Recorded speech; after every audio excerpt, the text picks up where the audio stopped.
괴담을 보다 시청자 여러분 반갑습니다. 공포라디오 쌈무이 인사드립니다. 차돌 전재영 형사입니다. 안녕하세요. 벽사신당 혜령입니다. 안녕하세요. 투르크메니스탄에서 온 에밀리라고 합니다. 자, 오랜만에 가져보는 근황 토크 한번 또 가보도록 하겠습니다. 형사님이 오늘 오셔서는 술 얘기를 자꾸만 하시더라고요. 투르크메니스탄에 주로 어떤 술을 마시는지 궁금해서 한번 여쭤보려고. 투르크메니스탄은 대부분 이게 러시아, 소련의 영향 받아가지고 보드카를 많이 먹긴 해요. 보드카. 몇 도 정도 되죠? 한 40도에서 되는 술도 있고요. 그러면 투르크메니스탄 분들이 한국 오면 소주를 맥주처럼 마시겠는데요? 네, 맞아요. 그 얘기 해도 되는지 아버님이 저를 싫어할 수도 있는데 네. 아버님 못 알아서 괜찮아요. 아버님이 한국으로 왔을 때 얼마 전에 자기가 이제 소주를 먹는 게 보니까 소주 편의점에 살 수 있냐? 살 수 있으니까 가봐. 그래서 가봤는데 이제 빨간색 소주 있잖아요. 아빠 이거 맞겠어요. 이거는 너무 약할 것 같다. 그래서 빨간색 그걸 먹어봤더니 이거 물인데 막 해가지고 그냥 맥주처럼 앉아서 먹는 거예요. 그래서 와, 제가 너무 집에서 먹으면 안 될까? 창피했습니까? 아니요, 짬피한 건 아닌데. 네, 자랑스럽습니다. 자랑스러워. 아, 네, 그랬을 것 같아요.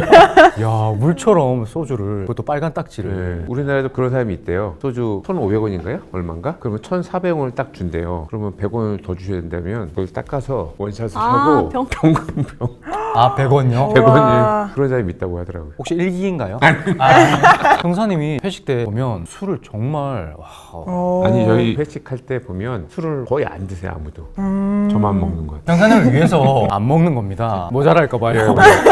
아버님하고 같이 먹어야겠네요. 아, 맞아요. 술을 숨 쉬듯이 드시는 분은 제가 처음 봐가지고 저는 아직 못 봤어요. 아니 아버님 네, 오시면 아버님 네네. 좀 같이 이상은 한번 못 봤어요. 도전을. 예. 형사님 안 될 것 같은데. 아니, 상당히. 아니, 저는 한국에서 아버님보다 더 잘 먹는 사람 못 봤어요. 근데 지금 많이 약해지셨어요. 그럼 더 약해질 때 연락. 이렇게 치사한 분이셨습니까? 혜령님 뭐 술은 안 드시고. 아니 지금은 못 먹는 거지만 수행하다 보니까 안 먹는 거잖아요. 근데 원래 술을 못 마시기는 해요. 제가 캔 이만한 거 있잖아요. 한 캔만 마셔도 술병이 나거든요. 술병까지. 네, 그리고 그 한 캔으로도 필름이 끊겨요. 그래서 술을 못 대요, 입에. 체질상 안 맞더라고요. 마시면 안 되겠네요. 네, 진짜 마시면 안 돼요. 사무이님도 체질이 안 맞으신다면서요? 근데 취해본 적은 없어요. 조절해가면서 먹긴 그럼 하는데. 맞는 거 아니에요? 술 요만큼 먹으니까 안 아니 근데 취하죠. 친구들 만나면요 진짜 밤새도록 먹을 때도 있거든요. 조절해가면서 먹는 거죠. 딱 한 잔 먹고 안 먹더라고요. 현사님은 친구가 아니잖아요. 그래서 저희 괴담을 보다에서는 여러분들의 공포 이야기를 제보받고 있습니다. 여러분의 이야기를 차근차근 있었던 일 그대로 적어주시면 저희가 깔끔하게 각색을 해서 이야기 풀어드리니까요. 그럼 저희는 오늘도 괴담 속으로 한번 들어가 보도록 하겠습니다. 집, 부동산. 요즘 한국에서 진짜 중요한 문제 중에 하나죠. 아무리 작은 원룸이라도 내 집이 있느냐 없느냐 얼마나 다른지 잘 아실 겁니다. 오늘 해드릴 이야기는 바로 그 집에 관한 이야기예요.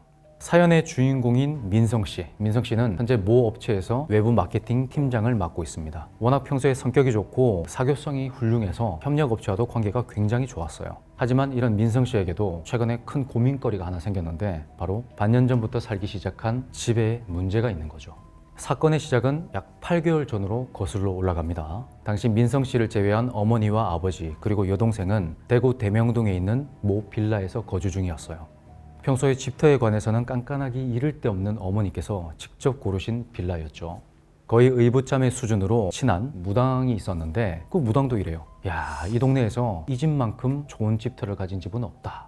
그렇게 호언장담한 그런 집터라는 거죠. 집주인 노부부가 한 30년 전에 지어서 올렸고 1층에서 내내 살고 있는 곳이기도 했어요. 집주인 부부의 나이가 각각 할아버지가 90대, 할머니가 80대 그렇게 100년내로 하셨으니까 집터가 좋다는 말이 거짓말은 아닌 것 같았죠. 자, 그런데 아무리 집터가 좋아도 세월은 이길 수가 없나 봐요. 노안으로 몸이 안 좋아지셔서 주인 내외가 나란히 요양원에 입원하게 되었거든요. 그동안 부부가 지내던 1층 집까지 새가 나왔어요. 마침 당시 친척이 돌보던 민성 씨의 할머니가 머물 곳이 필요하던 참이었어요. 작은 아버지가 돌보고 계셨는데 집안 사정으로 더 맡기가 어려워져서 큰 집인 민성 씨 댁이 곧장 자리가 나온 1층에 할머니를 모시기로 했어요. 연로하신 할머님을 혼자 지내게 할 수는 없잖아요. 마침 근처에서 자취를 하던 민성 씨가 집세도 아낄 겸 할머니와 함께 지내기로 했죠. 그런데 그렇게나 터가 좋다는 곳에서도 민성 씨의 할머니 또한 도무지 차도를 보이진 않았어요. 몸 상태가 계속 나빠지셨고 결국 그 집에서 채 한 달도 살지 못하시고 요양병원에 입원하시게 되죠. 정작 할머니를 돌보러 들어왔던 민성 씨 혼자 1층에 덩그러니 남게 되었어요. 그런데 문제는 그때부터였어요. 민성 씨의 여동생이 평소처럼 4층에서 잠이 들었는데 밤사이에 발소리가 너무 시끄러워서 괴로웠다는 거예요. 빌라 건물에 들어온 발소리가 천천히 4층까지 올라왔다가 1층에서 한참을 머무른 것 같았대요.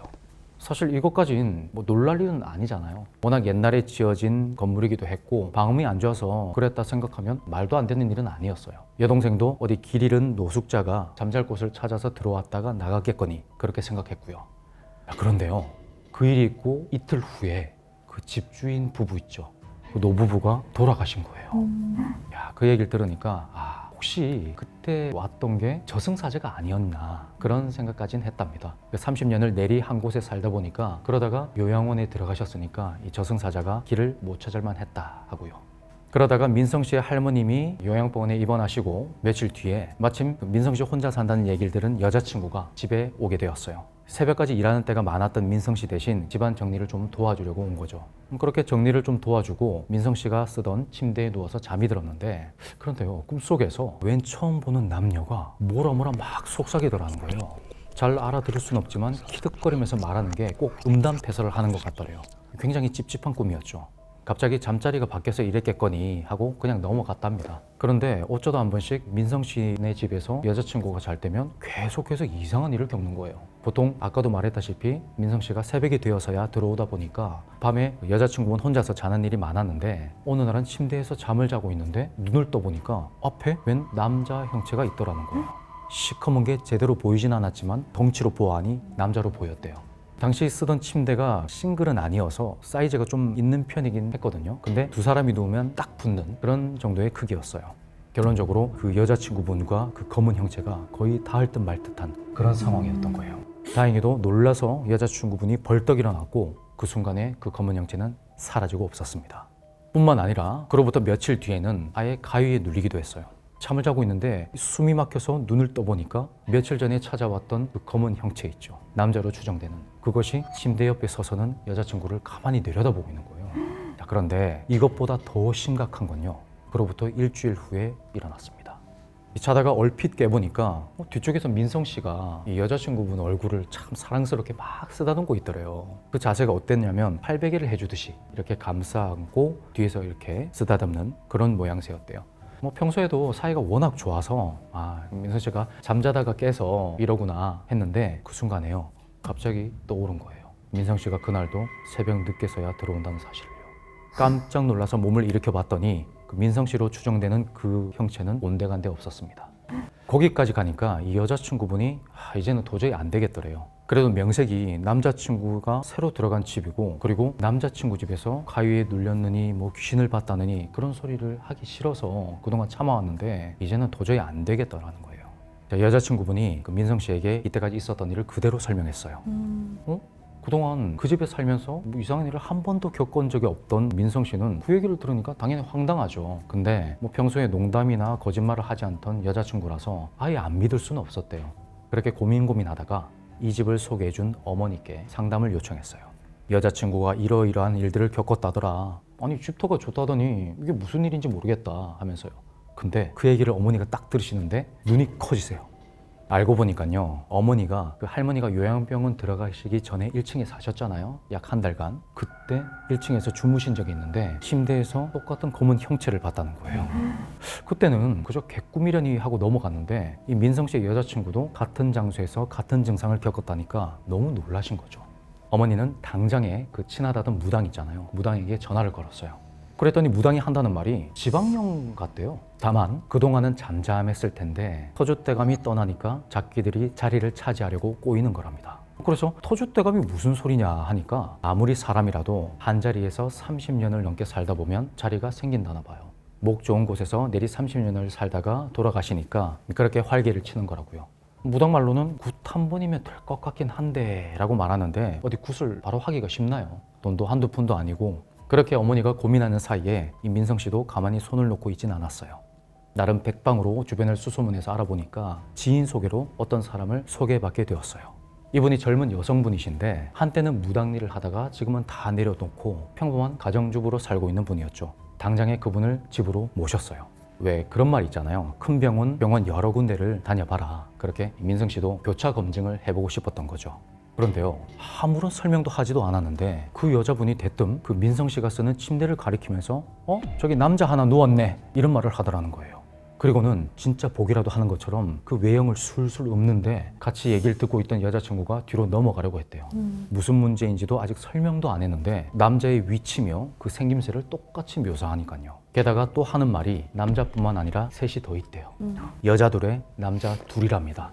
그 여성분의 말을 들어보니까 그 넷 중에 대장 노릇을 하는 게 바로 그 여자친구분을 괴롭히던 그 남자 연가예요. 나머지 셋은 주변에서 기를 빨아먹고 있다고요.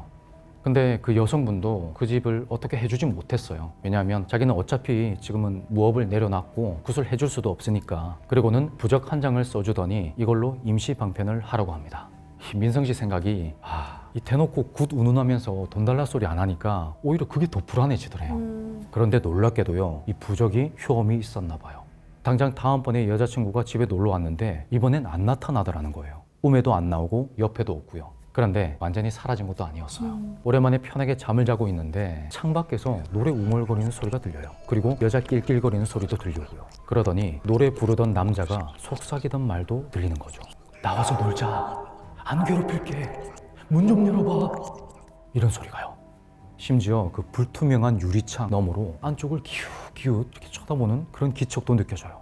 진짜 딱 집안에서만 내쫓은 거였죠. 다음날 민성 씨가 부적 써준 사람에게 전화를 걸어봤더니 어차피 안으로는 못 들어올 테니까 걱정 말고 문 열어주지 마라. 그냥 모른 척 해라. 그냥 냅둬라. 이러는 거죠. 어차피 그것들도 갈 데가 없으니까 사람 꿰려고 문 열어달라고 그러는 거다 하면서요. 그냥 들리지 않는 척 넘어가랍니다. 그리고는 가능하면 무당을 불러서 굿을 한번 하던가 아니면 당장에 이사를 나가라는 겁니다. 부적은 어디까지나 임시일 뿐이라고요. 그렇지만 이사가 어떻게 쉽나요? 저 모든 일이 기껏해야 2달 만에 일어난 일이거든요. 이사 비용이며 계약금이며 골치 아픈 일이 한두 가지가 아니었던 거예요. 민성 씨도 가족들도 고민이 점점 깊어졌어요. 자, 그리고 그렇게 2달이 지난 어느 날 이제 민성 씨의 눈에도 그 침대 위에 검은 형체가 보이기 시작합니다. 여자친구분이나 어머니께 했던 것처럼 민성 씨를 막 건드리진 않는데 틀림없이 거기 있는 건 알겠더래요. 정말 미칠 노릇이죠. 그리고 결론부터 말하자면요, 민성 씨는 아직까지 그 집에 거주 중이에요. 여자친구분은 그냥 앞으로 절대 오지 마라고 하고 1층엔 여동생도 어머니도 절대 내려오지 못하게 하고요. 현재도 진행 중인 얘기인 거죠. 어쩔 수 없잖아요. 현실은 영화나 게임이랑 다르고 굿도 이사도 한두 푼이 아니니까요. 그나마 남자인 본인은 직접 건드리진 않으니까 다행이라지만 자다가 형체가 보이거나 귀에 이상한 소리가 들면 정말 미칠 노릇이래요. 이제는 주변 사람들이 보기에도 그 민성 씨 얼굴이 꽤 말랐나 봐요. 자, 만약 여러분들이라면 어떻게 하시겠습니까? 집을 떠나실까요? 아니면 굿에 기대어 보시겠습니까? 지금까지 현재도 고생 중인 민성 씨의 이야기였습니다. 자, 그런데요, 여기 후일담이 하나 있는데 이분이 제보하실 때 저한테 사진 2장을 보내주셨거든요. 근데 이걸 공개는 하지 말아달라고 하더라고요. 지금은 그 침실에서 안 주무시고 거실에서, 소파가 있는 거실에서 이부자리를 펴놓고 그곳에서만 생활하시더래요. 아니, 너무 간단한 문제인데. 그러니까요. 아, 그래요? 네. 나중에 한번 그러면 제가 이분께 한번 물어볼게요. 네. 지금도 진행 중인 얘기라서 제 이야기는 여기까지입니다. 제가 들려드릴 이야기는 어린 아이들이 좀 사망했던 가슴 아픈 이야기입니다. 2005년 경주에서 20대 젊은 어머니 최 씨가 생후 이제 9개월 된 아이를 입양합니다. 근데 입양한 지 얼마 안 돼서 아이가 장염 증세로 병원에 입원을 해요. 간헐적인 경련이 자주 나고 하혈을 많이 합니다. 아유. 그런데 병원에서는 뚜렷한 원인을 찾지는 못해요. 근데 최 씨가 경제적으로 굉장히 어려웠어요. 그래서 병원 측에서 그 어려운 상황을 보고 후원 방송에서 한번 출연해봐라 하고 권유를 합니다. 그래서 최 씨의 사연이 방송에 나가면서 많은 시청자들의 이제 심금 물려서 모금이 잘 됩니다. 그래서 방송사에서 약 1,500만 원, 지역 언론인 신문사에서 한 700만 원 정도 모금이 돼요. 그러나 이런 관심과 후원에도 불구하고 2개월 후에 아이가 호흡 부전으로 이제 사망을 하게 됩니다. 아이 사망 후 최 씨 부부는 아이의 유골을 집안에 두고 살 정도로 이렇게 슬퍼했다고 합니다. 그런데 알고 보니까 놀라운 사실이 한 가지 더 있었습니다. 이 최 씨 아이가 사망한 적이 한 번이 아니었던 거예요. 최 씨는 이제 22살 어린 나이에 딸을 출산을 했어요. 그런데 딸을 태어난 지 얼마 되지 않아 병원에 아까 같은 장염 증세로 또 입원을 합니다. 출생 한 20개월 만에 사망을 해요. 첫째를 잃고 최 씨가 너무 힘들어하니까 남편이 입양을 하자고 결정을 해서 둘째를 입양하게 된 거였죠. 근데 둘째마저 사망을 해요. 그리고 이 둘째 딸이 사망한 후 또 몇 년 있다가 이 최 씨 부부는 또 셋째 딸을 입양하기로 합니다. 어떤 일이 있었는지 모르지만 이 셋째 딸도 입양한 지 한 달 만에 또 아프기 시작합니다. 그래서 아이는 수시로 병원에 입원했다 태어나기를 반복합니다. 그리고 2010년 1월에는 아이가 뇌사 상태에 빠집니다. 2달 후에는 안타깝게도 사망을 합니다. 이렇게 세 아이가 연속 사망을 하자 주위에서는 죽은 첫째 딸의 저주다라는 이야기가 떠돌기도 했어요. 왜냐하면 이 세 아이 모두 다 똑같은 증상으로 입원을 했었죠. 장염 증세로 입원했다가 사망한 거는 다 호흡 문제로 사망을 했었습니다. 그래서 그런 소문까지 돌았어요. 그런데 부모는 그럼에도 불구하고 아이들에 대한 부검을 원치 않아서 부검도 진행되지 않았습니다. 뭔가 석연치 않은 부분이 많이 있죠. 네. 첫째와 둘째는 보험을 하나씩 들었었고 셋째는 보험을 3개나 들었다고 합니다. 그리고 아이들 사망 후 이 최 씨에게 지급된 보험료는 총 6천만 원에 달한다고 합니다. 이쯤 되자 의심이 커졌고 이걸 관심 있게 본 사람이 한 분 있었어요. 이분은 전직 경찰이었고 보험회사에서 특수조사원으로 이제 근무하시던 분이었는데 이걸 계속 관심 있게 보셨고 그리고 이제 셋째 아이의 보험이 본인이 근무하던 보험회사에 보험이 가입된 사실까지 파악을 합니다. 네. 그리고 이분이 수상한 이 사건을 해당 지방청 광역수사대에 수사를 의뢰해요. 그래서 수사가 시작이 됩니다.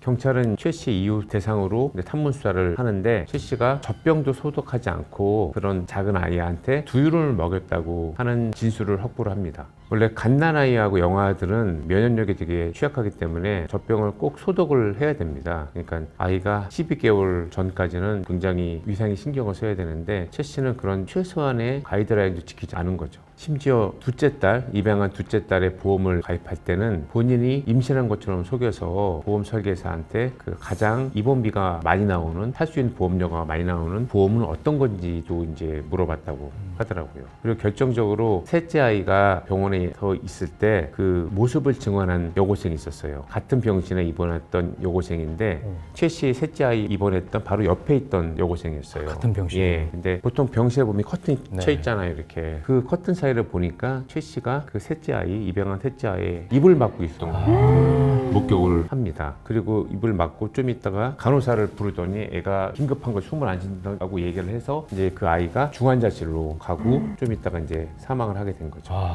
그리고 셋째 아이가 중환자실에 입원했을 때 이 최 씨가 병원에서 웃고 다녔다고도 하는 증언을 확보를 합니다. 이때 담당 형사는 보험금을 노리고 고의로 입양했다는 사실을 확신하게 됩니다.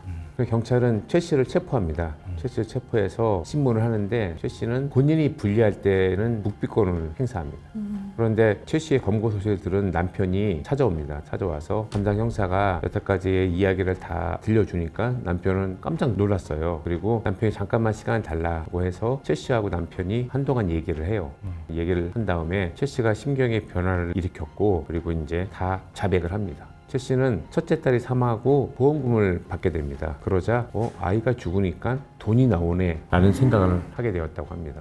그리고 최 씨가 검거되고 언론 인터뷰할 때 엄청나게 막 오열을 해요. 굉장히 슬퍼하고. 하지만 경찰의 진술에 따르면 최 씨는 사실 뉘우치는 모습은 보이지 않았다고 합니다. 또한 구속되었을 때도 남편한테 편지를 보냈는데 편지 내용이 본인의 잘못을 뉘우치는 게 아니라 본인의 형을 좀 감경받기 위해서 변호사를 좀 선임해달라는 그런 내용이었습니다. 결국 최 씨는 살인, 상해치사, 사기 혐의로 기소되었고 재판부는 최 씨가 초범이고 잘못을 뉘우치는 점 그리고 또 우울증을 앓던 중 궁핍함에서 벗어나려고 했던 점들을 고려해서 징역 15년을 선고합니다.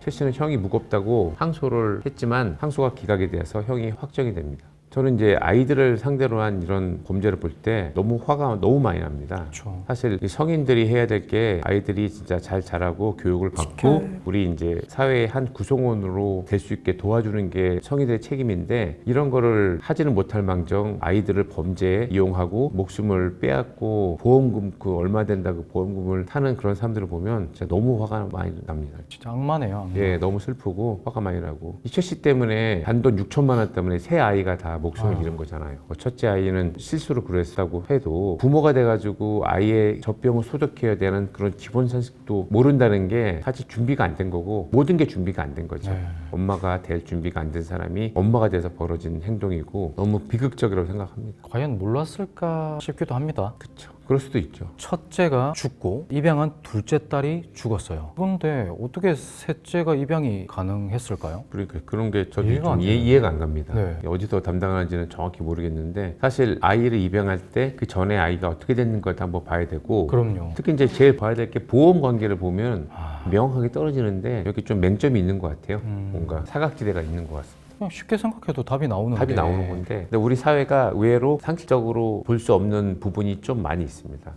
그럼 계속 고쳐나가야 됩니다. 참 그 아이들한테는 그 부모라는 사람이 세상의 전부일 텐데 그 세상 전부가 그냥 지옥이었네요. 그리고 증언을 들어보면 셋째 딸이 병원에 입원했을 때 아빠가 가면 이렇게 좋아하고 반기고 했는데 엄마가 가면 그렇게 울었다고 하더라고요. 애들도 아는 거예요. 본능적으로 그렇죠. 자기한테 뭔가 위해를 가하는 거 그리고 자기를 좋아해 주는 거를 다 아는 거예요. 그럼 남편은 아예 몰랐었어요. 아예 남편은 아예 몰랐어.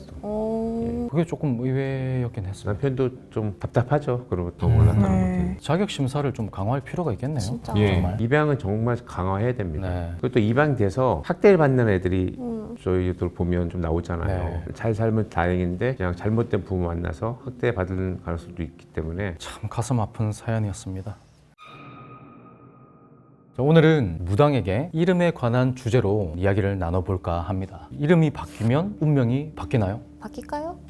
바뀌니까 많이들 개명하지 않을까요? 바뀌어요. 그렇죠. 왜냐면 우리가 태어난 생년월일, 시간 이런 건 바꿀 수 없잖아요. 근데 거기서 이제 조합을 해서 사주를 풀이를 하면은 비는 게 있거든요. 완벽한 사람도 있겠지만 정말 비는 게 많은 사람도 있고 화가 부족하다, 네. 나무가 부족하다. 그렇죠. 아니면 뭐 화에만 몰빵돼 있다, 뭐 수에만 몰빵돼 있다 이런 사람들도 있잖아요. 그거를 조절할 수 있는 유일한 게 이름이에요.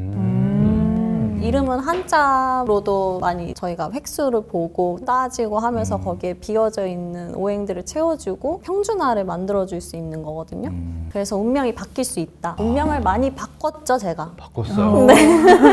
혹시 사례가 있나요? 많죠. 상담을 오시잖아요. 그러면은 이분들이 나한테 정말 쓰면 안 되는 이름들이 있거든요. 네. 근데 그거는 그 사람들마다 다 개개인이 다르기 때문에 뭐 예를 들어 뭐 금화 쓰면 안 된다, 명철 쓰면 안 된다 이런 건 아니고 그 사람들에 맞춰서 개개인의 기운이 다르고 운명이 다르기 때문에 어떤 사람은 써도 괜찮은 사람이 있고 어떤 사람은 쓰면은 정말 안 되는 사람이 안 되는 이름이 있고 다 달라요. 그래서 어떤 사업하시는 남성분이 오셨어요. 근데 이름을 들으니까 예를 들어 이런 거예요. 박유주. 남잔데 유주. 이름이. 네. 근데 남잔데 여성스러운 이름을 가지고 살잖아요. 네. 그 이름 따라간다고 정말 다 꼬여요, 일이. 특히 사업하시는 분들 있잖아요. 내가 우두머리에 서고 내가 사람들을 이끌고 가거나 아니면 내가 판을 벌려가지고 가야 되는 사람들은 정말 중요하거든요, 이름. 그래서 사람들한테 명함을 내밀 때도 마찬가지잖아요. 거기서부터 기운이 들어오는 건데 이름 가지고 사람들은 그 기운을 판단해요. 딱 들으면은 뭐 전재홍 형사님인데 네. 뭐 예를 들어 전미주 좀 이쁜데요? 그러면은 예. 이미지에서부터 그 기운이 박탈당해요. 꼼짝 마라, 나 전미주 형사다. 이러면서 널 체포하겠다. 이러면서. 근데 저는 이름을 내려받을 때는 이게 풀이만 하는 게 아니라 기도를 일단은 들어가요. 그 사람의 사주 딱 놓고선 3일 기도로 들어가고 그 할머니하고 이제 계속 대화하는 거죠. 어떤 이름으로 내릴까 어떤 이름으로 내릴까 하면은 3개가 딱 내려와요. 세 개. 3개가 딱 내려와요. 그러면 그 3개를 이렇게 풀이를 또 해놔요. 정말 이걸 써도 되는 건지. 그러면 정말 딱 들어맞게 그러한 이름들만 내려오더라고요.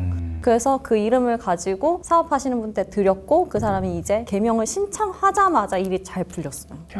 근데 그러한 일들이 정말 많죠. 우리 에밀리도 한국 이름 하나 지어줘. 저 있어요. 하나 만들었었는데 뭐요? 이민희. 이민희 이민희. 개명해야겠다. 친구들이 그냥 에밀리 외국 비슷한, 친구들이? 그러니까 한국 사람들. 한국 친구들이요? 저는 근데 오히려 맹리로 활동하셔도 정말 잘 되실 것 같아요. 원래 본명? 예명보다 네 원래 맹리? 본명. 되게 특이하긴 하잖아요. 맹리. 맥리라는 그 이름 자체가 굉장히 기운이 좋거든요. 근데 그거를 쓰셨으면 좋겠어요. 오, 소름. 소름. 오, 뭔가 그럴 수도 있겠다는 생각이 드네요. 제가 물어보고 싶었던 게 이름을 짓는 사람이 중요하나요? 왜냐면 한국에서는 그렇진 않은데 우리나라에서는 성을 와이프도 따라가긴 하거든요.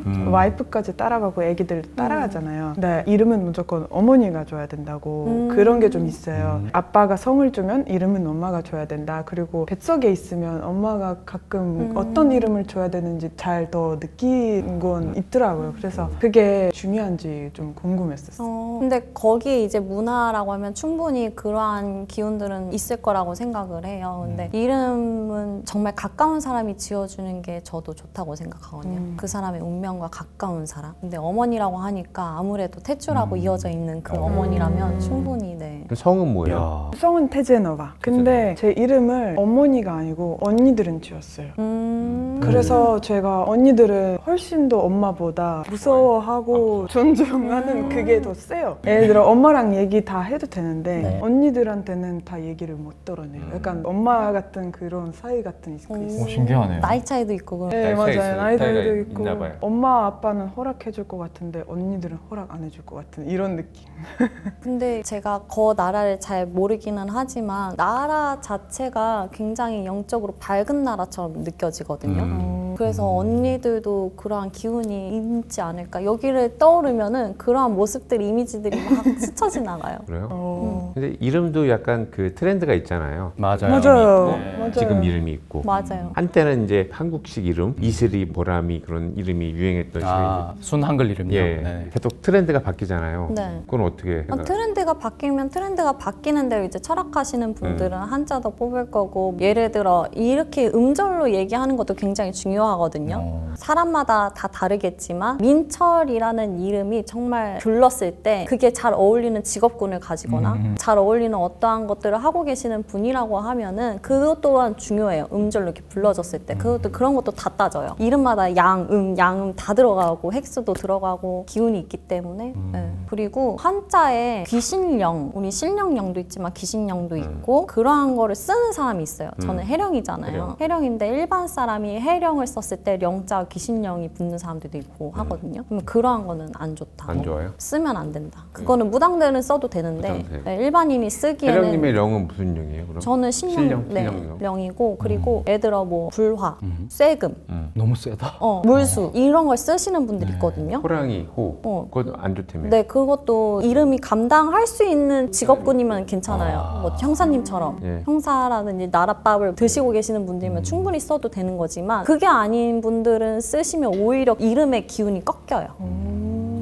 그러니까 전제호 형사님에도 어울려요, 뭔가. 근데 이응이 들어가기 때문에 딱 받쳐주는 게 있거든요. 그래서 전제홍이라는 이름이 참 좋습니다. 호는 어때? 혼. 호는 기운이 흘려갈 거예요. 밑에 받침이 없기 때문에. 감사합니다. 마침 있었어요. 누가 지어주셨죠? 유명한 이름 짓는 곳에서 지었다고 하세요, 어머니가. 오, 예. 그래요. 그리고 이름 일화가 있는데 자매인데 언니가 죽었어요. 근데 언니의 이름을 추모한다고 쓰시는 분이 있어요. 개명을 아예 언니 이름으로 한 거예요. 근데 그거는 절대 하시면 안 되는 행동이거든요. 진짜 저희가 느끼기에도 별로인 것 같은. 우리나라에서도 그래요. 응. 그래요? 할머니 이름으로도 하면 안 되는. 근데 미국 같은 경우에는 손자가 태어나면 그 손자 이름을 할아버지 이름으로 지으면 되게 맞아요. 감동받으시고 이러더라고요. 맞아요. 그런 경우가 있더라고요. 여기 한국입니다. 우리나라에서도 그렇게 하는 사람들이 있어요. 이 사람을 위해서 이렇게 이름 짓는다. 네. 근데 우리 가족에서는 다른 사람은 모르겠지만 우리 가족에서는 그 운명을 따라가겠다라고 맞아, 생각을 맞아. 해서 안 지으려고 해요. 절대 하시면 안 되는 행동인 거죠. 그리고 이름만 따라가면 괜찮은데 사주를 쓰시는 분이 있어요. 사주 쓴다는 게 어떤 의미죠? 얘기를 해드릴게요. 아주머니셨어요. 나이대가 좀 있으셨고 그분이 예를 들어 저는 원래 생일이 58인데 생년 주민등록이 56이에요.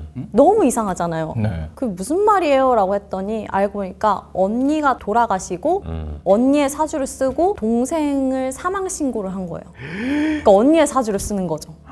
그런 경우도 있구나. 있어요. 보험 사기 예전에 그런 거 있었잖아요. 남의 그 저는 그거 듣고 너무 충격적이고 좀 진짜 경악스럽다. 왜 굳이 그렇게 하지 했는데 오히려 언니의 사주를 풀면 언니의 인생이 너무 좋아서 그거를 부모님이 쓰게끔 했다고 하더라고요. 너무 어릴 때 언니가 돌아가신 거여가지고. 그러니까 그렇게 주민등록도 나오고 자기 얼굴로다가 살 수 있었던 근데 어떻게 거죠. 보면 언니가 어렸을 때 돌아가시면 사주가 안 좋은 거 아닌가요? 안 좋은 건데 이제 돌아가셨으니까? 네, 철학관 같은 데 네. 가면 이 사주 좋지 왜 이걸 그냥 주면 되지 이런 식으로 옛날에는 좀 그냥 흘려가지고 하시는 분들이 무책임하네요. 네, 있어가지고 그 사람이 그렇게 썼더라고요. 근데 그 사람이 쪽박 찾기 때문에 무당을 찾아온 거잖아요. 아이고. 인생이 망했기 때문에 힘들게 사셨어요. 남자 만나면 만나는 대로 다 찢어지고 이혼수도 많고.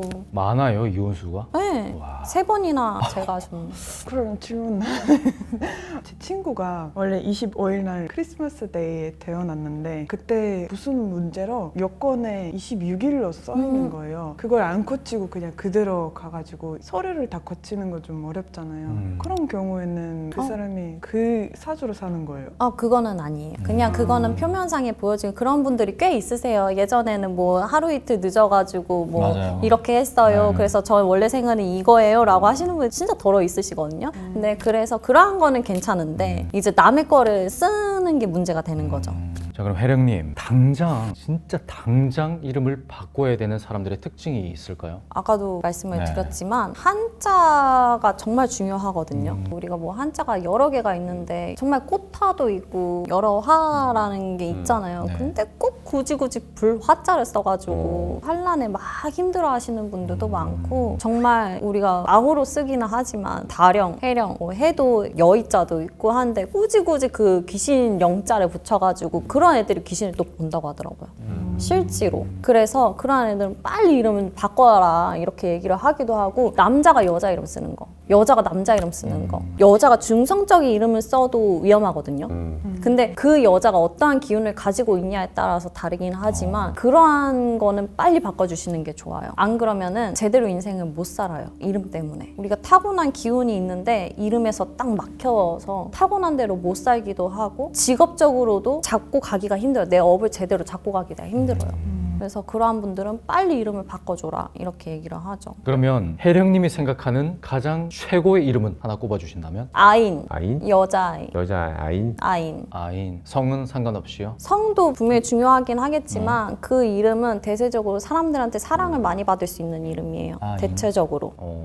아인. 남자는요? 남자는 좀 근데 케바케인 게 이 아이가 앞으로 어떻게 살아갈 거냐에 따라서 좀 이름이 달라질 수 있거든요. 왜냐면 직업군적으로 뭐 나라법을 먹어야 되는 자손이야 아니면 예체능으로 나아가야 되는 자손이야 막 이런 거에 따라 좀 많이 달라지기 때문에 그러면 예체능 공무원 두 개만 하나 꼽아주시죠. 예체능으로 봤을 때는요 이거는 이름을 예명을 따로 쓰셔도 돼요. 왜냐면 명수라는 이름은 좋아요. 명수. 박명수. 진짜 명수라는 네네. 이름 좋아요. 근데 내가 살아갈 때는 근데 예명을 연예인들은 쓸 거 아니에요. 그거를 다른 걸로 써도 되는데 일단은 기본적으로 내 이름은 명수라는 이름을 가지고 예체능하는 건 좋아요. 운동선수? 사격 선수 하면 좋겠네. 명수. 사격의 명수. 예체능. 재밌네요. 그러면 만약에 이분이 공무원 쪽으로 가고 싶다. 공무원 쪽으로 간다. 그럼 철 들어가는 거 괜찮아요. 철. 전제철 어때요? 전제철. 전제철 괜찮습니다. 철은 사업하시는 분들한테도 괜찮아요. 철. 네. 그리고 사업하는데 약간 좀 큰 돈을 벌 수 있는 그러한 기운을 가지고 있거든요. 철 자체 그 이름에. 그래서 제일 중요한 건 또 한자를 뽑는 것도 중요해요. 어떤 한자를 쓰느냐. 이게 쉽게 정해질 게 아니네요. 본인의 그 사주, 인생의 방향 이런 것들 종합적으로 보고 나서 이름을 지을 수가 있는. 그러면 아까 전에 에밀리님 친구분들이 이민희라는 이름을 한국 이름을 지어주셨단 말이죠. 외국 분이 한국 이름을 쓰는 것은 어떤 문제가 없나요? 저는 문제가 없다고 생각합니다. 오히려 좋을 수도 있죠. 그걸로 활동을 했을 때. 근데 저는 아까 맥리님이 말씀드렸지만 맥리라는 이름이 너무 좋아요. 그래서 맥리를 꼭 쓰셨으면 좋겠고 만약에 한국 이름으로 써야겠다 뭔가 필요하다 하면은 지읒이 꼭 들어갔으면 좋겠어요. 지읒? 지읒? 지읒. 왜냐면 사람마다 가나다라 마바사가 있을 거잖아요. 네. 거기에 맞는 초성이 있어요. 딱 내려주세요. 그러면은 우리 맥리님 봤을 때는 지읒이 꼭 들어가면은 정말 잘 되시겠다. 지혜라는 이름이 되게 많아요. 지혜? 주가 꼭 들어갔으면 좋겠거든요. 쭉 가본 데가요? 네, 그래서 그런 식으로 기운이 딱 내려올 때는 그 이름을 쓰면은 정말 그 사람은 잘 돼요. 이거 진짜 신기하지 않아요? 제 이름은 원래 본명이 이응 글자가 들어가는데 네. 영어에서 그런 글자가 없어요. 이응이 없죠. 네, 근데 한국에서랑 투르크메니스탄에서는 있어요. 이응. 이응 있잖아요. 그래서- NG. 근데 이거는 네. 그냥 맹글리라고 맹글리 이렇게 약간 이상하게 읽기 시작해요. 예, 약간 NG를 들어가야 되는데 네. 여권에 또 MEN으로 들어와 있어가지고 메인으로 들어와요. 네, 왜냐면 이응은 우리가 N 위에 이렇게 쓰거든요. 그러니까 여기가 그 알파벳하고 달라요. 알파벳이 예, 달라가지고 달라서 그래서 이응이라서 저는 맹리예요. 진짜로 이응. 아 그럼 맹이네요. 맹. 맹리. 맥리. 맹리. 근데 되게 특이한 이름이라서 기억에 남을 것 같긴 해요. 여러분 오늘도 오싹한 시간 되셨나요? 저희는 다음 시간에도 아주 오싹한 시간을 만들어 보도록 하겠습니다. 저희 시선너머 채널에서는 여러분들의 제보를 받고 있습니다. 아래에 보이시는 이메일 주소로 여러분의 사연을 보내주시면 아주 오싹하고 흥미진진하게 만들어 드릴 테니까 편하게 제보해 주시길 바랍니다. 그러면 다음 시간에 뵙겠습니다. 오늘도 감사합니다.